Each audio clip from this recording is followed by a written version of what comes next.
Carlos Isu alongside Dr. Alan Beyer of the Hoag Orthopedic Institute. Welcome back to the Road to Recovery, and let's get right to it. Dr. B, we've got a huge story. Red alert, Shohei Ohtani has its torn UCL. Now explain to us, what exactly is a UCL, and what does this mean for Shohei? Okay, this is going to take some time to unpack, but let's start at the very beginning. The UCL, or medial collateral ligament of the elbow, is a ligament that's on the inside of the elbow, and it's a very, very commonly injured ligament in pitchers, high-level pitchers, college and professional baseball pitchers. We see an explosion in the incidence of this injury in the last 20 or 30 years. I attribute it to the fact that so many kids these days are identified young as being potential pitchers. So they start pitching a lot when they're 10, 11, 12 years old. They play baseball 12 months a year instead of being a multi-sport athlete the way guys used to do in the old days. So they're taxing their arms 12 months a year. They're young, immature arms, 12 months a year. Pitches that you throw in the backyard with dad count just as much as pitches that you throw in a game or a practice situation. Because if you're just trying to throw heat and you're throwing it to your dad in the backyard, it puts the same stress on your elbow as it does if you're throwing it in a game situation. So, yes, we have gotten very cognizant of counting pitches for younger players. Little League World Series is on right now. We're seeing this happen, how strictly they control the pitchers in terms of number of innings or number of pitches that they throw. By the way, I think it should be number of pitches, not number of innings, because we all know that you can throw 5 pitches in an inning and you can throw 30 pitches in an inning. So counting innings is kind of irrelevant. So pitchers are pitching year round. There's an interesting study a number of years ago that showed that if you grew up in a warm weather state like California or Florida and you were a young pitcher, you had something like a 3 times higher chance of having elbow and Tommy John surgery later on in life, because you were more likely to pitch 12 months a year than if you lived in New York or Connecticut or someplace like that. So all of these things contribute. It's a joint that, as kids have gotten stronger and bigger and throwing harder, they put more and more stress on their elbow. That's why we're seeing so many more of these injuries now than we used to see 50 years ago. Like that's scary enough to hear the word explosion in the growth of the popularity of the injury. Now you're talking about pitchers, but this is a special unicorn that we have here. Shohei Ohtani is not just a pitcher. He's a You're batter. right. He's making 20 starts, and he's one of the greatest hitters, and he's leading the home run race right now in MLB. And How does this apply to Shohei? those 44 home runs that he's hit probably have put very little in the way on stress on his elbow. The act of batting does not stress the elbow the same way the act of pitching does. So here you got a guy who's tall, he's big, he's stocky, he's very thick. He's not lanky by any stretch of the imagination. So when you have an athlete who's taller, the lever arms, the physics of them throwing a pitch just puts more stress on the elbow than a pitcher who's 5'10" or 5'11", and that makes a taller guy more likely to have this injury than a shorter guy. But that said, even when the Angels acquired Shohei from Japan, he was already battling some elbow problems that he had when he was playing over in Japan. He had been treated conservatively. He had never had surgery. He had never had anything interventional. He was here for a little while. Then his elbow flared up. They tried treating him with a PRP injection, a platelet-rich plasma injection, and rested him for a couple of months. That didn't work. When he went back to pitching, his pain soon returned, and he ultimately wound up needing Tommy John surgery on his right elbow in 2018, I believe it was. Just by way of history, the inventor of Tommy John surgery, Dr. Jobe, Frank Jobe, may he rest in peace, one of my mentors, did the first surgery, I believe it was in the 70s. Tommy John was the first patient. In his typical humble way, Frank named the operation after the patient rather than naming it after himself.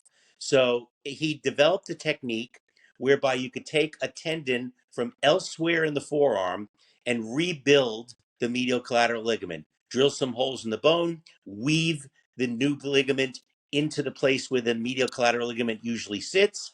Obviously, it needed to rest for a while to sock into its new position, and then slowly rehabilitate the elbow till the player could go back to pitching. Before he did this surgery, a ruptured medial collateral ligament was the end of your pitching career. Since the advent of Tommy John surgery and the improvements that have happened over the years, there have been improvements in technique. We sometimes add a splint, an artificial material to the graft to make it stronger and make it incorporate faster. Um, the return to play at the professional level after a Tommy John surgery runs somewhere between 50 to 60% for most players. So on before, when you were getting 0% coming back after this injury, to go to 50 or 60%, that's huge. So Shohei underwent the surgery in 2018. So he sat out a year. It's a year rehabilitation till you can pitch again. He did come back and bat in less than a year. Um, Controversial topic. Nobody knows if batting in the face of a healing Tommy John surgery contributes to that maybe not healing as well. Maybe it stretches the new graft out. Maybe it doesn't do anything. We don't have any data on this. Shohei's the first guy who's both a hitter and a pitcher who had Tommy John surgery. So we're in uncharted territories here in terms of what should his path to recovery have been. That said, he did go back to hitting, didn't seem to have problems. A number of months later, came back to pitching. And needless to say, in the last 2.5 years, his pitching has been phenomenal. He's got a lower batting against average than almost anybody else in the majors, strikes out a ton of players. Um, Now, he doesn't typically start every fourth or fifth game the way a pitcher does. He kind of gets a little bit of a break in an attempt to shield his elbow from future problems. He would start maybe every seventh or eighth game rather than every fourth or fifth game. Clearly, that wasn't enough because now here we are again, 3.5 years later, with him having re injured the same ligament, the rebuilt ligament. I don't know if it's completely torn. That hasn't been talked about yet. I suspect it probably is. He's been fighting some fatigue issues the last couple of weeks that were called various things. When general managers are non-specific about what a player's dealing with, I usually tend to assume the worst. Unfortunately, in this case, it looks like it is the worst case scenario. And now he's getting a lot of other opinions from a multitude of, orthopedic elbow specialists as to what the next step should be. Um, it's a terrible day for baseball. This is a generational athlete. Whether you love the Angels or hate the Angels, this is a terrible day for baseball because we're losing just like we lost. How many great Mickey Mantle? We never saw how great he could be because of health issues, right? Um, I could name a dozen other athletes. Bo Jackson. We lost seeing so many years of greatness because of a hip dislocation. It's very, very sad when you lose a player of this caliber and we're denied the ability to see him perform at his top level for as many years as one would like to see. So it's a sad day for baseball. Now, let's say he has surgery again. I could count on one hand the number of pitchers who've come back from two Tommy John surgeries and succeeded at the major league level. I'm not going to name them, and they don't hang around for long. They haven't had a long, productive career after this has happened. So that does not portend well for Shohei, even if he has repeat Tommy John surgery. Um, I think that we're going to see, my guess is we're going to see him have surgery and he's going to come back and be a hitter. He'll be either a DH. He's played some outfield before in Japan. He could probably be taught to play first base, but he'll be a DH at minimum, and he'll still be great at being a DH. But I think the two-way player that we've gotten used to seeing the last 2.5 years, I'm afraid, is in the rearview mirror. And that's what's got me so upset about it. Dr. Beyer, as a baseball fan, like you mentioned, it's a sad day, and hearing you just makes me feel even sadder because we've been able to appreciate Shohei being one of a kind. I mean, even the comparisons to Babe Ruth are almost out of the picture because what he could do is so much more than a Babe Ruth as a two-way player. But like you mentioned, we really won't be able to see this version, 2022, 2023 version of Shohei Ohtani, the two-way superstar, ever again? Well, I hope I'm wrong, but I don't think I am. Here's how I would approach this. The Angels basically really don't have a legitimate shot at the playoffs anymore now this year. With a couple of losses now to Cincinnati and the number of games that they're back, they're likely not going to make the playoffs. So why have them bat the rest of August and September? Why not make your decision now what you're going to do and just do it? Because that way you got another month and a half jump on beginning his rehabilitation by doing it sooner rather than waiting until October to do it. That's number one. But the real unspoken thing here that's just mind boggling is that here's a guy who was supposed to be a free agent by the end of this season.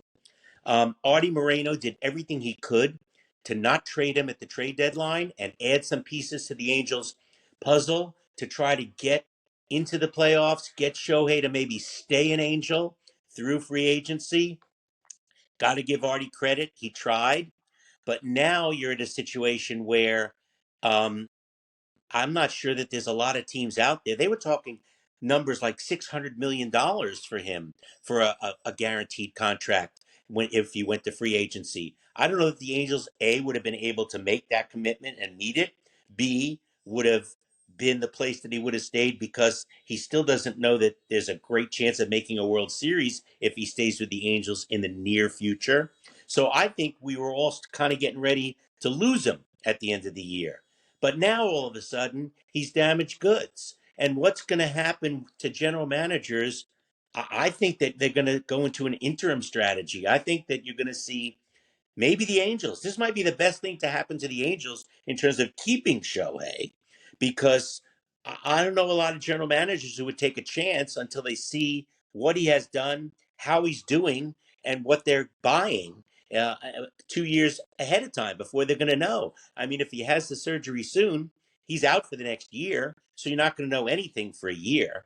So I actually think that the Angels suddenly have life in terms of maybe being able to keep Shohei, sign him to a 1 or 2 year contract now to keep him in the fold, and then make the decision about something longer term, depending on how he's doing after the surgery. It's just fitting for the Angels, Dr. Beyer, that this could be a blessing in disguise.